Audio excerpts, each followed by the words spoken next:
विष्णु गुरुदेव महेश्वर गुरु साक्षात् परब्रह्म तस्मै श्री गुरवे नमः। सभी देखने वालों को नमस्कार। भारतीय जीवन विज्ञान शोध अनुसंधान और प्रशिक्षण प्रतिष्ठान की ओर से आप सभी को स्वागत है। एक नई वीडियो का सीरीज हम बनाने जा रहे हैं। भारत की जो पुराण साहित्य है, मैं पिछले दिनों देखा कि ये बड़ी अद्भुत साहित्य है और इसी साहित्य ने भारत की जो सनातन संस्कृति है उसको बड़े सही ढंग से संवारा। परंतु ये जो पिछला 1000 साल का कालखंड रहा, इस कालखंड में बहुत सारी चीज़ें हमारे हाथ से छूट गया। सनातन संस्कृति बहुत सारी चीज़ों के बिना अपना जीवन व्यतीत करने के लिए बाध्य हुआ। तो उसी क्रम में जो पुराण पाठ का और पुराण पाठ में लोगों का जो सामान्य लोगों का जो भागीदारी था वो बंद हो गया। तो इसका फल ये हुआ कि भारत की जो सामान्य जीवन है उस सामान्य जीवन से भारतीय संस्कृति का जो मूलभूत जीवन व्यवस्था है वो कहीं दूर होता चला गया। और उसका परिणाम स्वरूप ये हुआ कि हम संस्कार से हीन हो गए। हम न्याय, सत्य, धर्म, पुण्य, इन सारे जो जीवन को संपूर्ण और जीवन को संतुष्ट करने वाले जो जीवन व्यवस्था था, हम उससे भी दूर गए।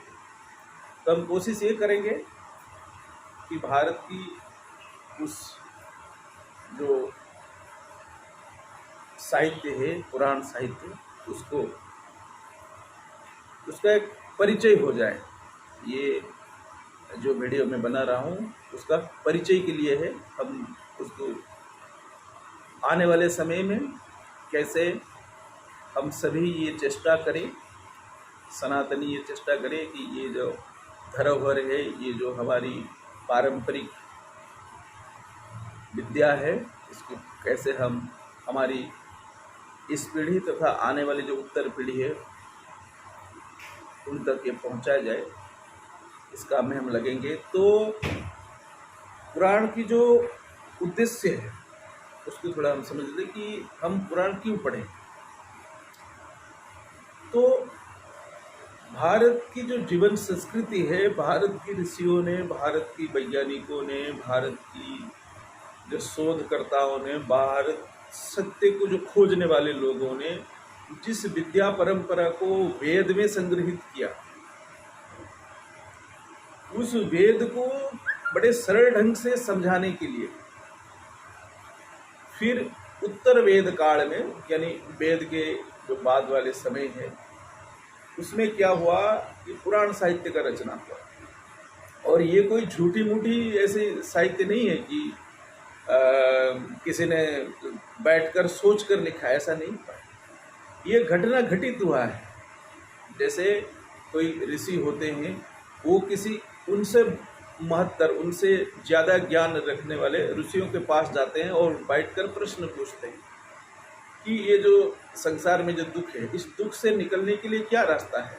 तो फिर वो कहते हैं, और ऋषि कहते हैं चलो ठीक है, फिर मैं आपको एक ऐसा पुराण सुनाता हूँ, एक ऐसा शास्त्र सुनाता हूँ जिसमें आपकी इस दुख का, आपके इस संसार में जो दुख है, इस दुख का निवारण है। तो ऐसे संवाद करके फिर इन साहित्यों का आकार या आकृति में आया है। तो ये कोई बैठकर सोचकर नहीं लिखा है, ये संवाद हुआ है। और संवाद में फिर सत्य कथा ही उभर कर सामने आता है, सत्य कथा। और जो कथाएं ली गई है वो कोई मनगढ़ंत कथा नहीं है, ये जो घटित हुआ है जिन सारी कथा। तो ये पुराण हमारी भारतीय उपमहाद्वीप की इतिहास है, इसको हमारे पूर्वजों ने जिया था। और इन जीवन चरित्रों को संजोए कर रखने का काम भी पुराण साहित्य का है। और जो विद्या परंपरा है उस परंपरा को आगे लेने का भी काम ये साहित्य, पुराण साहित्य का था। और पुराने साहित्य, जैसे मैं पहले अपने जो वीडियो बनाया था उसमें आपको बताया था कि भारतीय विद्या परंपरा है, ये दो विद्याओं का परंपरा है, एक परा विद्या, दूसरा अपरा विद्या।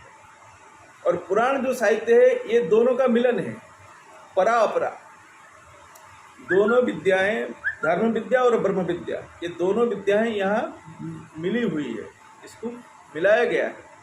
तो आपको पुराण में धर्म विद्या का भी वर्णन मिलेगा और आपको ब्रह्म विद्या का भी वर्णन मिलेगा। तो यानी ऐसे विद्या मिलेगी जो आपको धर्म के राह पर, सत्य के राह पर, न्याय के राह पर, जीवन के राह पर चलाने के लिए जो सूत्र हैं, जो जीवन सूत्र हैं वो बताएगा।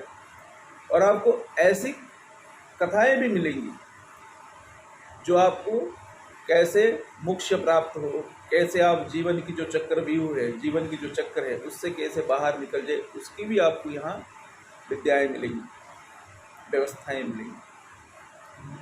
तो पुराण की ये जो आनंदपूर्ण धारा है और ये जो कथा कहने की अद्भुत परंपरा है, उस परंपरा भारतीय जीवन में बहुत समय से, भारतीय जीवन से कहीं दूर सा हो गए, कहीं खो सा गया है।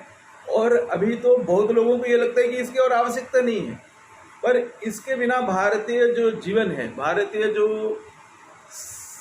संध्या जीवन है, ये आमतौर पर क्या होता था, लोग थके मांदे घर आते थे, फिर जो हमारी संस्कृति के केंद्र होते थे लोग वहाँ जाते थे और वहाँ पर फिर पुराणों की पाठ होता था, वहाँ पर फिर शास्त्रों की पाठ होता था, वहाँ पर फिर बहुत सारी चीज़ें होती थी, जिससे लोग क्या करते थे, अब दिन भर की जो जहर, जो टॉक्सिक एलिमेंट लोग इकट्ठे करते थे उसको फिर वो रिलीज करते थे। ये जो साहित्य है, ये जो व्यवस्थाएं हैं, ये जो कहानियाँ हैं, इतनी उत्साह भरी कहानियाँ हैं, इतनी रोचक कहानियाँ हैं, इतनी अद्भुत ज्ञान परंपरा से सींची हुई जीवन सूत्र है इसमें, जो इन सारी को सुनकर, पढ़कर, समझकर वो सारी तिक्त अनुभूतियाँ, वो सारे टॉक्सिक एलिमेंट फिर जीवन से दूर हो जाता था और एक आनंदपूर्ण मन और सुस्त शरीर के साथ व्यक्ति फिर घर लौटता था। तो हमारी जो पुराने भारत की जो संध्याएं हैं वो इतनी रोचक और इतनी अमृत और आनंद से भरा हुआ होगा। पर आज की संध्याएं आप देखो, अब रात सोने तक अब उलझे हुए होते, अब दुखी हुए होते और सो भी नहीं पाते।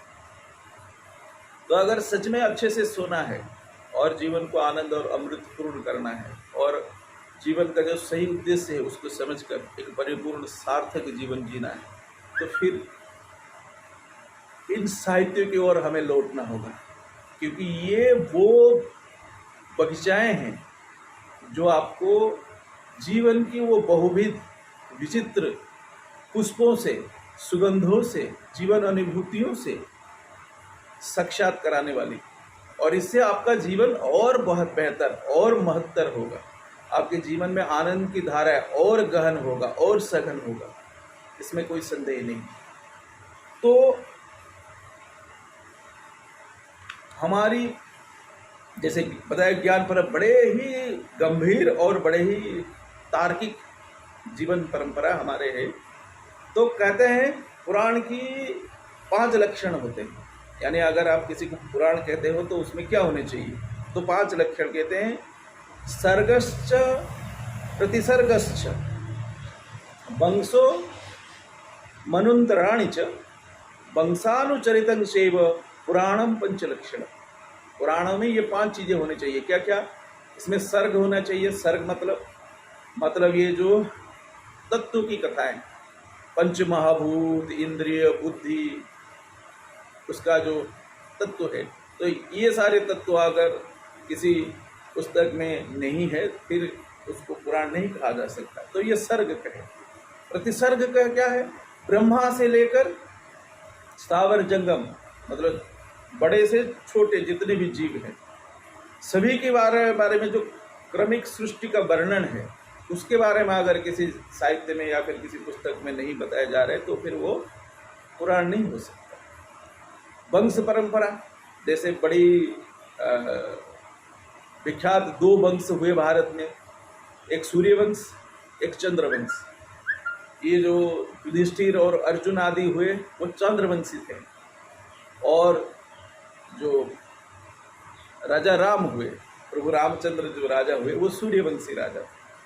और इन दोनों वंशों के अलावा और सारे बहुत वंश हुए भारत में, इनके बारे में अगर चर्चा नहीं हो रही है। देवताओं के बारे में, ऋषियों के बारे में, उनके जो क्या परंपरा रहा, कैसे क्रमिक इनका विकास हुआ, इन सारे चीज़ों के बारे में अगर उसमें चर्चा नहीं हो तो फिर उसे पुराण नहीं कहा जा सकता। मनवंतर काल को हमने क्षण का छोटा इकाई से लेकर कल्प सृष्टि तक छोटे से बड़ा जो इकाई होता है उसमें हमने विभक्त किया है। तो अगर मनवंतर की जैसे विख्यात है 14 मनवंतर होता है, और एक एक मनवंतर को एक एक मनु नेतृत्व करते हैं। तो अभी जो मनवंतर चल रहा है ये 7वां मनवंतर है।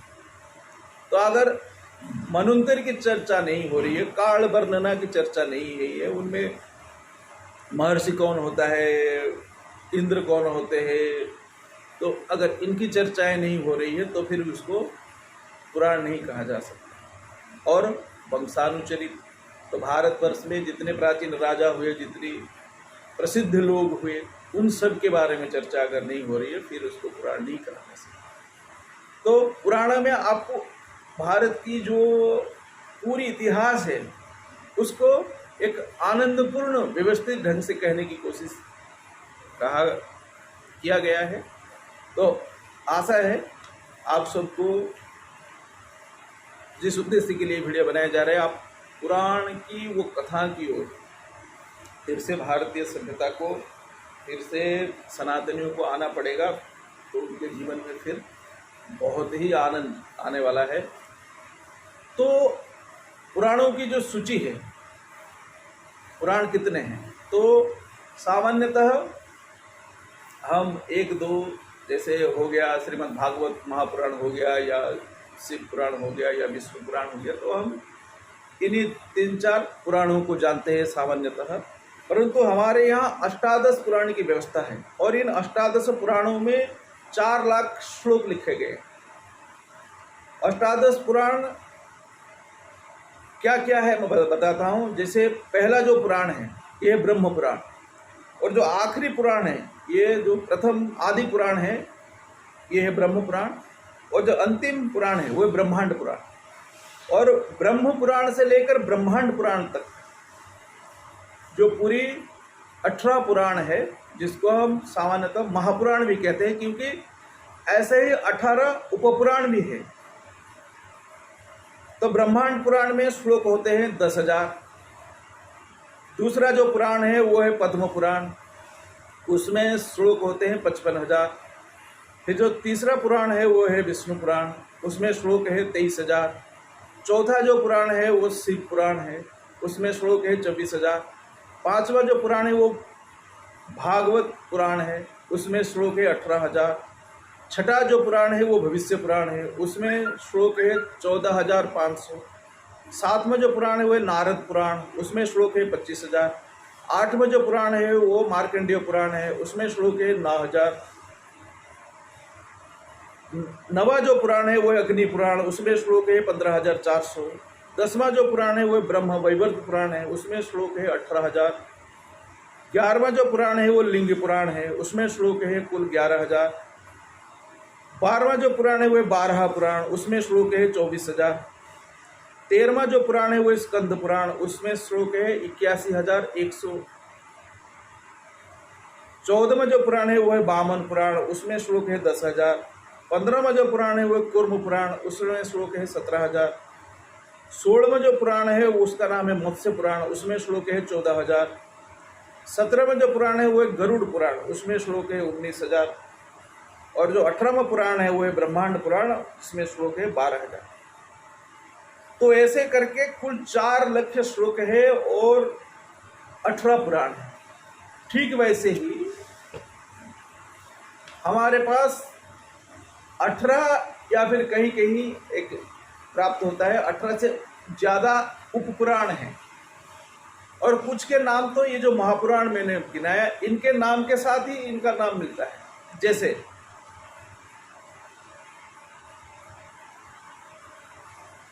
आदि पुराण, इसको सनत कुमार जी ने लिखा है। दूसरा पुराण जो उपपुराण है नरसिंह पुराण, इसको नंदी पुराण कुमार कार्तिकेय जी ने लिखा है। शिव धर्म पुराण, आश्चर्य पुराण दुर्वासा जी लिखते हैं। नारदीय पुराण नारद जी द्वारा कथित है। कपिल पुराण, मानव पुराण, उष्णा पुराण, ब्रह्मांड पुराण, वरुण पुराण, कालिका पुराण, माहेश्वर पुराण, सांभ पुराण, सौर पुराण, पराशर पुराण, मारीच पुराण, भार्गव पुराण, विष्णुधर्म पुराण, बृहद्धर्म पुराण, गणेश पुराण, मुद्गल पुराण, एकाम्र पुराण और दत्त पुराण।